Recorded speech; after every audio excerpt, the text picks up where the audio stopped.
Filho, a água vai derramar. Corre, corre.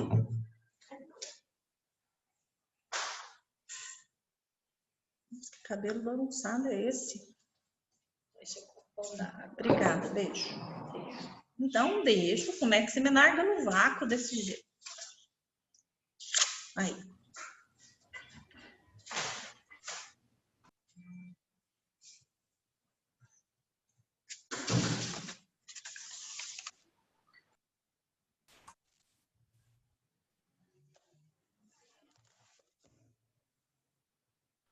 Beleza.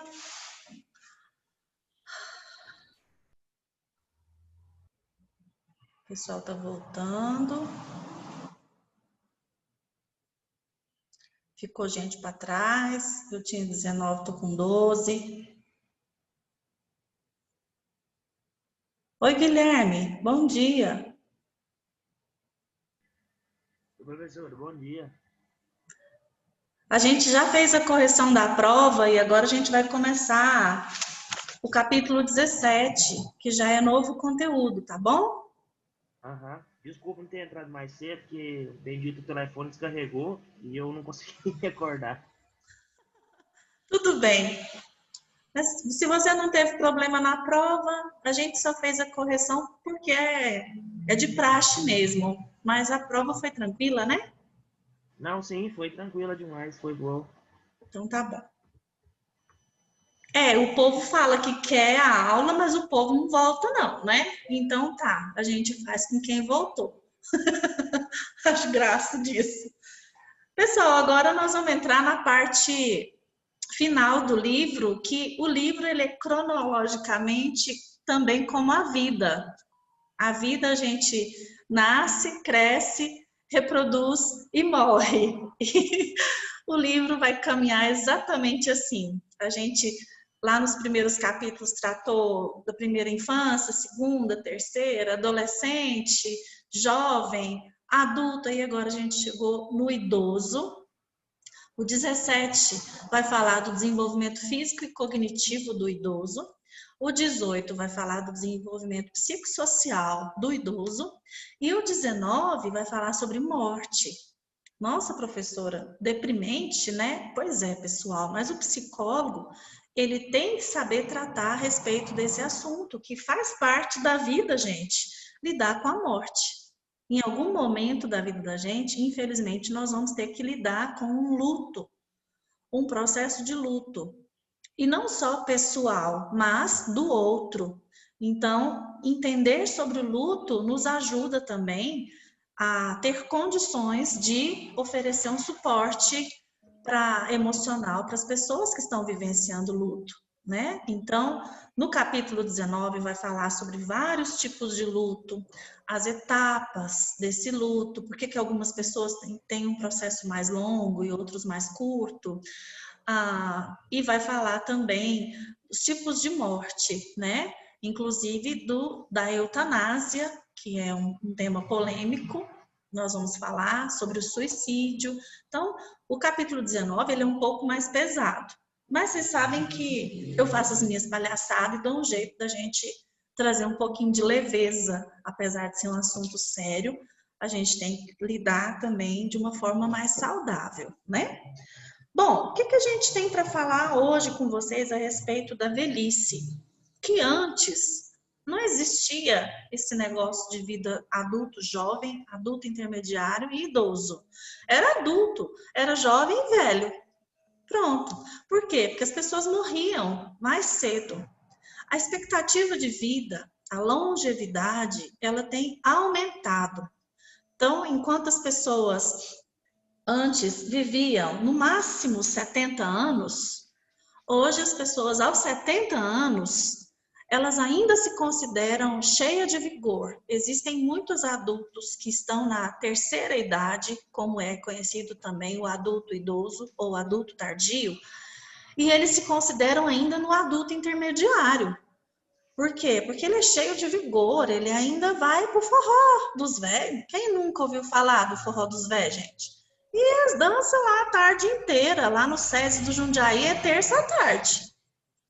E eles gostam de dançar, e olha, Eu não sei vocês, mas eu não dou conta do pique deles, não. Eles dançam a tarde inteira, fica suadinho. Já vi uns no ponto de ônibus. Uma vez eu vi o meu vizinho saindo de casa, gente. Deixou a velhinha dele em casa e saiu. E aí eu passei lá perto do Forró dos Véios, ele tava dando um amasso numa mulher lá, que não era a mulher dele, na porta lá do Forró dos Véios. Eu falei, ó, a velhinha dele operou dos olhos, tá lá com venda, ceguinha mesmo, né? Ele tá aqui no maior amasso. Eu posso contar essa história sem medo de estar sendo antiética, gente, porque eu já mudei de casa, tá? Então não é o vizinho atual, não. Oi, Fernanda.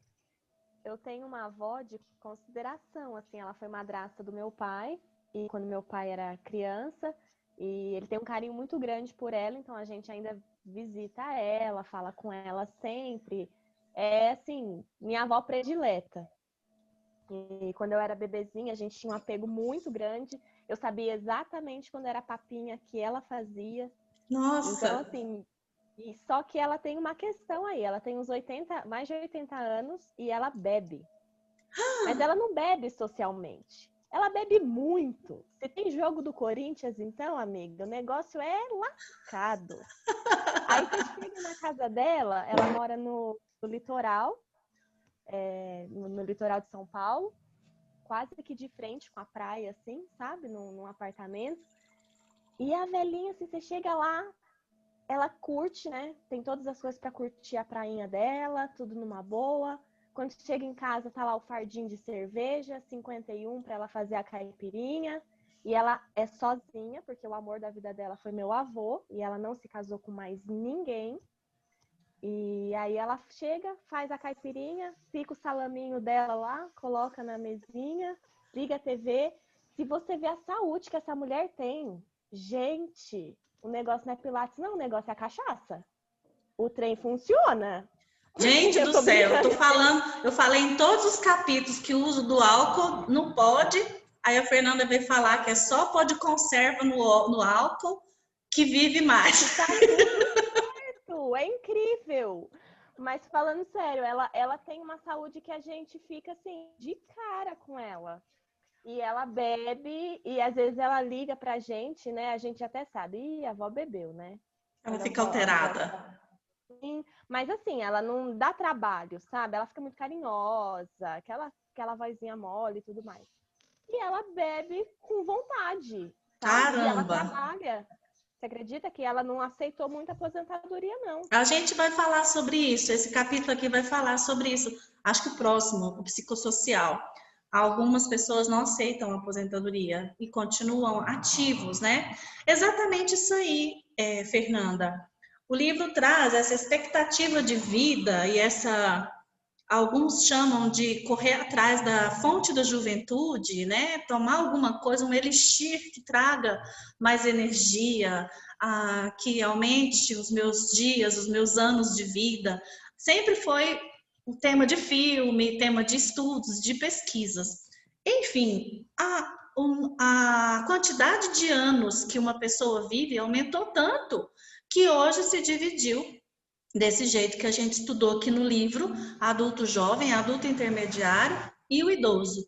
E tá tão longa a vida das pessoas que até o idoso a gente pode dividir de novo. Aqui no livro fala que existe o idoso jovem, o idoso e o idoso velho. Gente, é todo mundo idoso, tá? Todo mundo tem mais de 65 anos. Mas o idoso jovem, cronologicamente, são aquelas pessoas entre 65 e 74 anos que ainda são bem ativas, são bem animadas, são bem vigorosas. Eu percebo, por exemplo, numa maratona, essas trilhas que o povo faz de bicicleta. Gente, tem tanta pessoa de idade que eu não consigo andar a metade que eles andam e ter a energia que eles têm, né? Eu tô brincando do forró dos velhos, mas tem muitos atletas que são nessa faixa etária, fazem natação, fazem maratona, fazem trilha de bicicleta. Se você for na academia, tem muitas pessoas dessa faixa etária que estão matriculadas também na academia. Então, o idoso jovem é aquelas pessoas que estão entre 65 e 74 anos, que ainda são bem ativas. O idoso seria aquela pessoa entre 75 e 84 anos, é como se ele estivesse no meio do caminho ali. E o idoso mais velho é aquela pessoa que já tem mais fragilidade na locomoção, já tem muitos aspectos físicos que estão visivelmente decaindo e tem dificuldade, inclusive, de administrar as atividades do seu dia a dia, sempre precisa da ajuda de alguém. Então, de 85 anos em diante. Então, enquanto algum tempo atrás as pessoas morriam antes dos 70, hoje a expectativa de vida aumentou de uma forma tão grande que, inclusive, esse capítulo vai falar dos centenários. Pessoas que vivem 100 anos e vivem até mais de 100 anos. Antes da gente falar do centenário, aqui também, além de dividir o idoso em idoso jovem, idoso idoso e idoso velho, o livro também destaca 2 tipos diferentes de envelhecimento, que é o envelhecimento primário e o envelhecimento secundário. O que seria isso?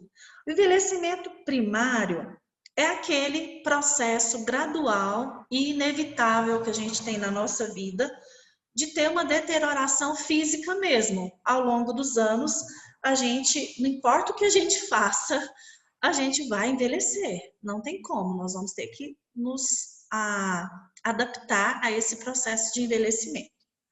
Mas o envelhecimento secundário é aquele que resulta de doenças e resulta também de alguns abusos ou maus hábitos, que eles poderiam ser controlados, né? Por exemplo, eu conheço gente que é diabética, mas não faz uma dieta.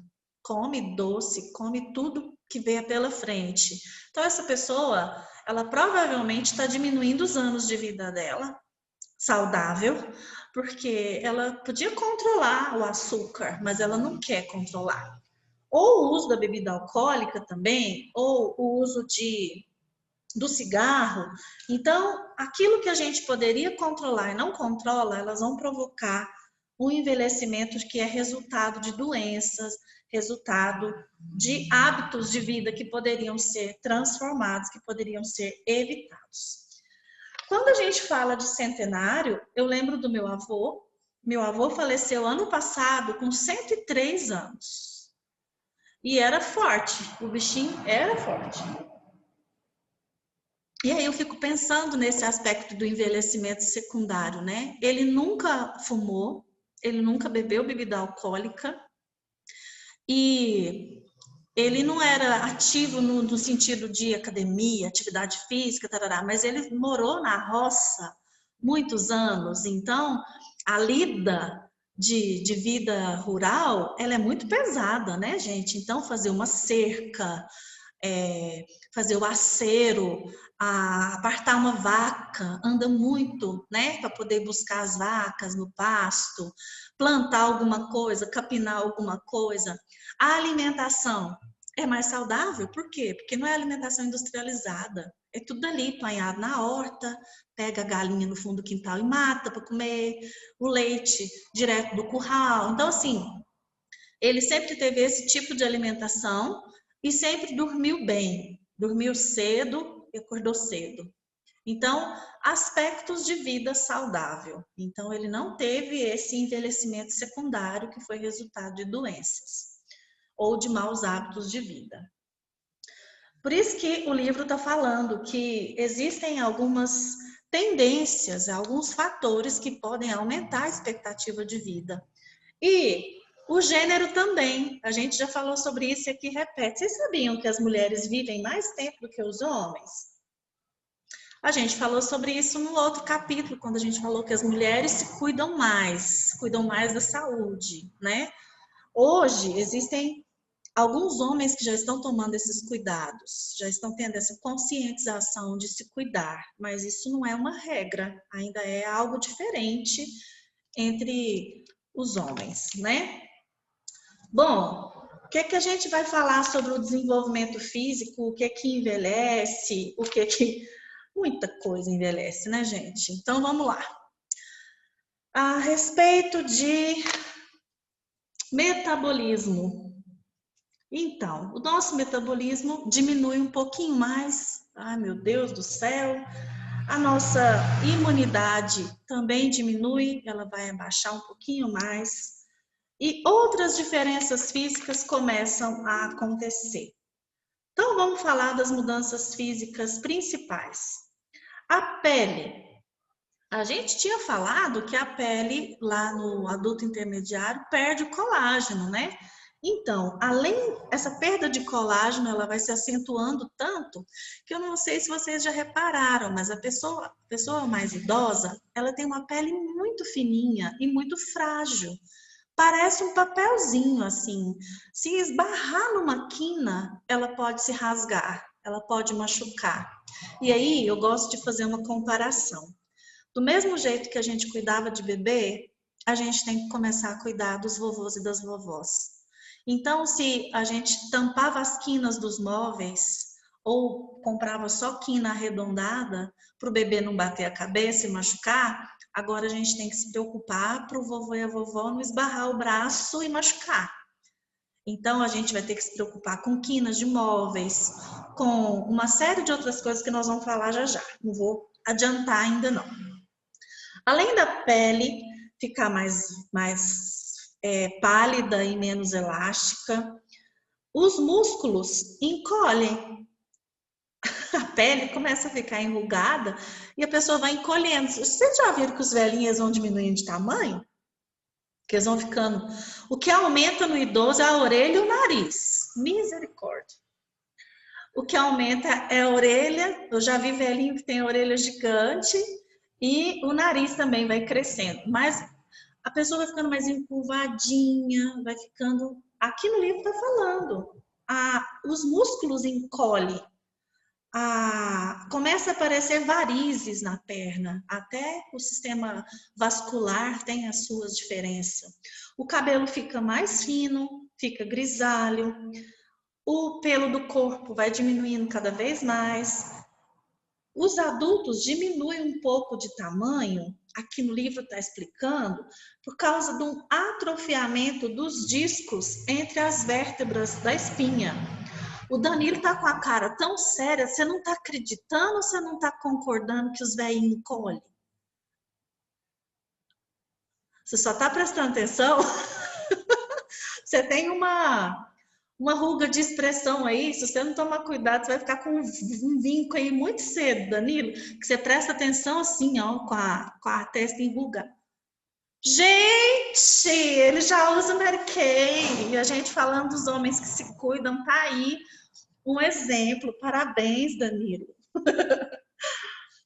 Principalmente a quem tem osteoporose, vai afinando os ossos, então pode acontecer o que se chama de cifose, que é a famosa corcundez, tá? A cifose é um nome científico para o que a gente conhece como corcundez. Então, as pessoas, geralmente, elas vão tendo essa curvatura maior da coluna vertebral por causa dessa diminuição dos discos que nós temos entre as vértebras. Então, vai diminuindo de tamanho, a pele enruga, o cabelo fica branco. O que mais? A visão começa a diminuir ainda mais. Quem já tem um grau, vai aumentar esse grau. Quem não usava óculos, passa a usar. E os tipos de problema que se tem com a visão são diferentes na idade idoso. Que tipo de perda visual é mais comum? Que tipo, problema na visão é mais comum? Duas doenças principais são encontradas nessa idade: a catarata e o glaucoma. A catarata é fácil de identificar, gente, é aquela visão um pouco turva, fica como se fosse uma pele, uma natinha em cima da retina, o olho fica opaco. Então é visível, aquilo ali incomoda, a pessoa percebe, vai ao médico. Tem jeito de fazer uma cirurgia para tirar essa pelezinha e ficar tudo bem de novo. Agora, o glaucoma já é mais complicado. Ué, mosquito, o que é isso?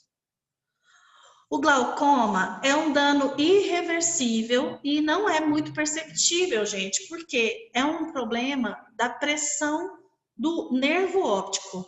Aumenta a pressão, às vezes causa uma dor de cabeça ou uma dor nos olhos, e a pessoa, se ela não tratar, o glaucoma pode levar à cegueira. Então, o tratamento é usar um colírio que abaixa a pressão dos olhos. As pessoas que têm hipertensão têm mais probabilidade de ter, né, palavra que eu queria? Gerar, não. Desenvolver um problema que é o glaucoma, certo? Outros tipos de dificuldade física, a deficiência auditiva. Nessa idade, realmente há uma perda acentuada da audição. Ali na meia-idade, eu falei para vocês que a audição, a perda é mínima, quase imperceptível. Mas um idoso, gente, já viu como é que tem que conversar mais alto? Tudo que a gente fala, eles falam, hein? Não escuta direito. E nem sempre tem que se falar mais alto. Uma vez, uma pessoa me ensinou. Eles preferem que a gente fale mais devagar. Porque o que acontece é misturar as palavras quando eles estão ouvindo. Então, não é sempre o volume que está baixo, é o jeito que fala. Então, falar de frente para o idoso, de uma forma mais articulada, auxilia a eles entenderem um pouco melhor. Existem aparelhos auditivos que podem ajudar, né, a pessoa que está perdendo a audição a manter essa capacidade.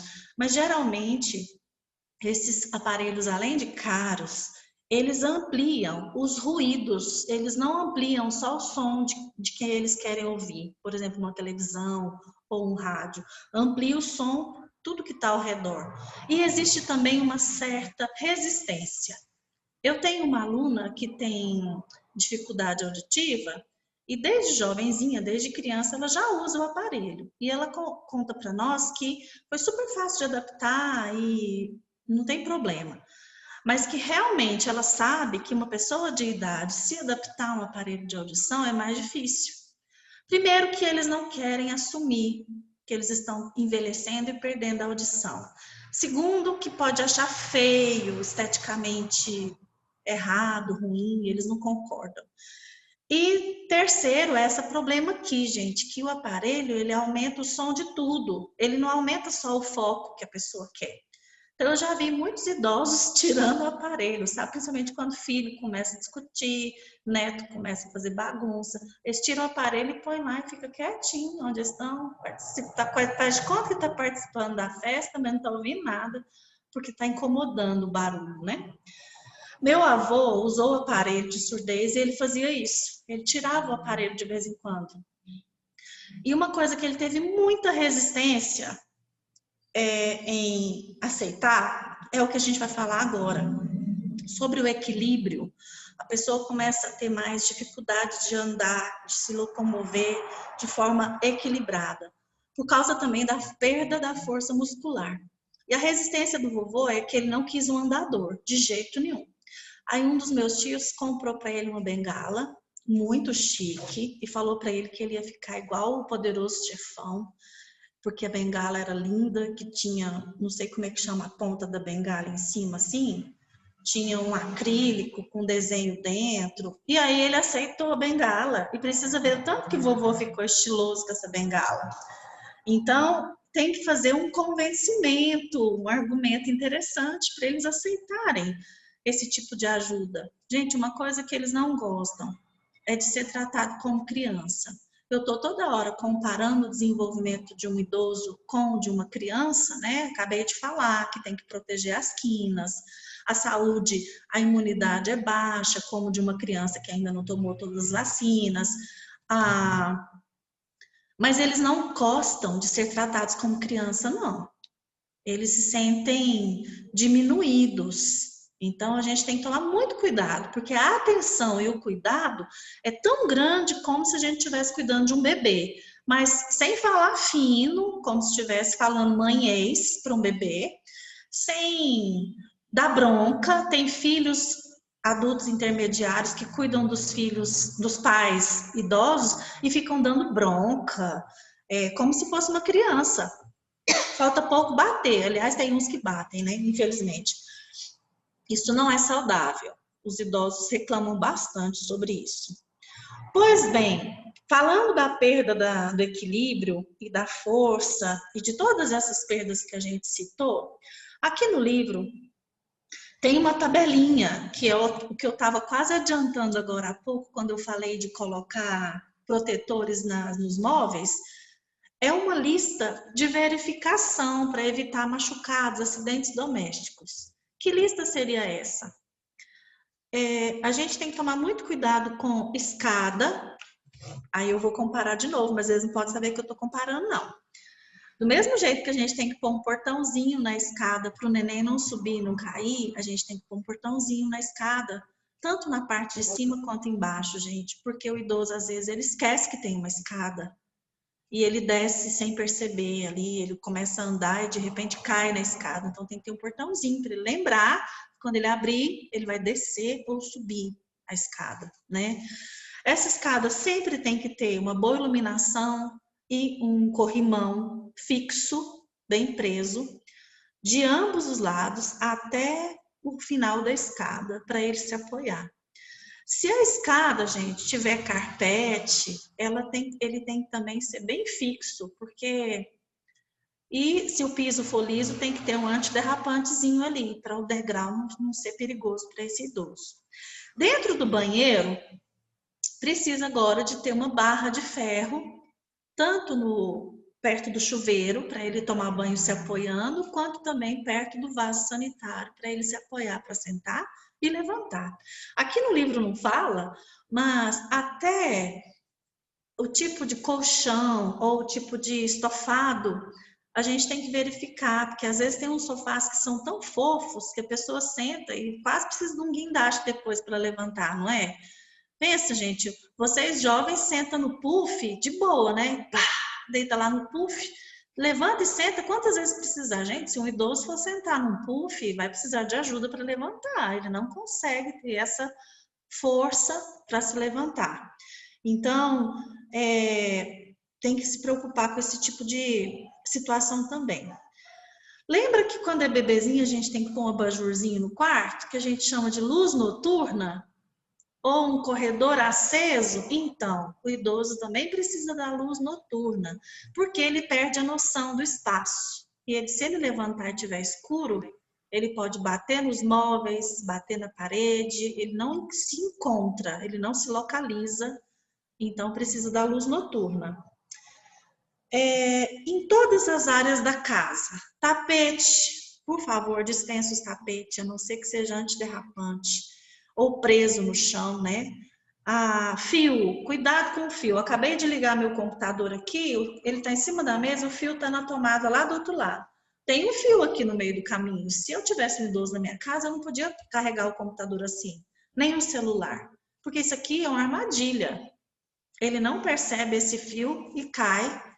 E a queda na vida do idoso é muito preocupante. Por quê? Porque ele já tem o osso mais fino, ele já tem a musculatura mais fraca. Então, qualquer queda pode ser muito grave. Quebra a bacia, quebra o fêmur, etc. Então, a gente tem que se preocupar em relação a cuidados em geral na vida doméstica, quando a gente tem um idoso dentro de casa.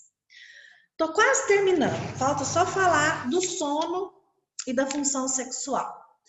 O sono, gente, os idosos eles tendem a dormir menos. Por causa disso, eles sonham menos também, porque eles têm menos quantidade de sono profundo para sonhar. Então, as horas de sono profundo são mais curtas, eles se acordam com muito mais facilidade, qualquer barulho é suficiente para acordá-los. Tem um 011 aqui me ligando, não tenho a menor ideia. Não quero falar com você agora, não. A capacidade, então, de sono, de dormir, é menor. Alguns, gente, idosos precisam de medicamento para dormir. Se não tiver medicamento, eles não conseguem dormir. Esses medicamentos que são usados para tratar os distúrbios de sono, eles devem ter acompanhamento médico. Jamais podem ser utilizados sem uma prescrição correta.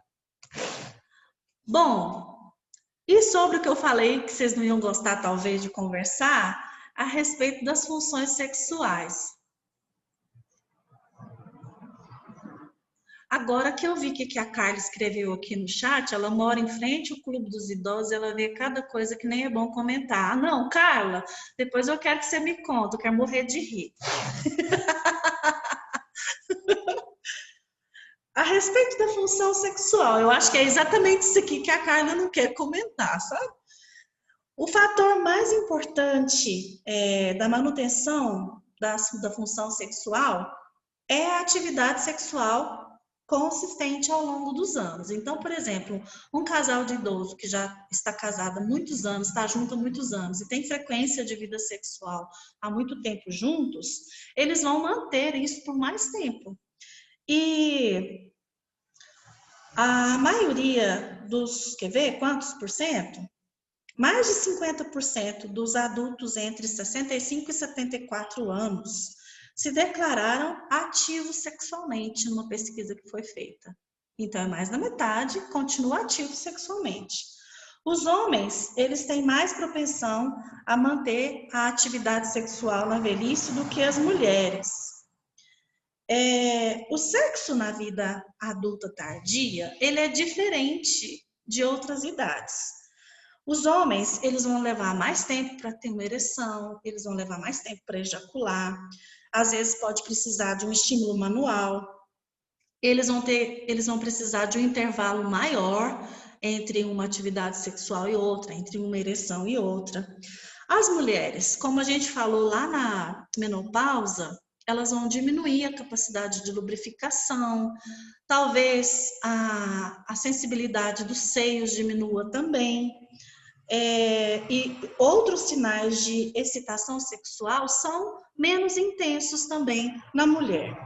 Então, a maioria dos homens e mulheres que mantêm ativos na vida sexual, eles costumam relatar que a vida sexual nessa idade é diferente, mas é muito satisfatória, principalmente se tiver com aquela pessoa que ela teve uma vida, teve uma construção, então não tem mais vergonha, vai ter vergonha do corpo, já está com a pessoa há 50 anos, 40 anos casada, já existe um entendimento maior do corpo um do outro, que um e o outro gosta de sentir carinho, sentir excitado. Então, a satisfação com a vida sexual nessa época tem muito a ver com a capacidade de saúde psicológica e a saúde do casal. Então, os médicos, em raríssimos casos, eles prescrevem algum tipo de medicamento para o paciente ingerir nessa idade. Mas quando isso acontece, eles devem ser alertados dos efeitos colaterais que esses medicamentos têm, que podem ser graves para essa idade, né? Geralmente são efeitos que atacam o coração. Bom, ninguém comentou nada, a gente até que andou depressa na parte que eu queria conversar com vocês.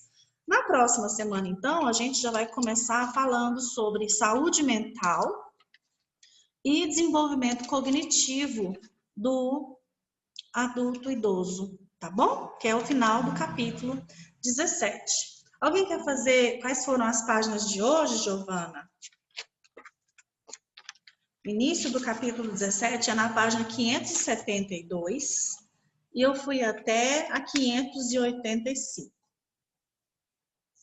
572 a 585. Ok? Por nada. Alguém quer fazer alguma pergunta? Algum comentário? Não, não? Então, bom restante de semana para vocês. Obrigada pela participação de vocês aqui. Próxima aula a gente termina esse capítulo 17 então, tá bom? Um beijo. Tchau, tchau. Tchau, professora. Tchau.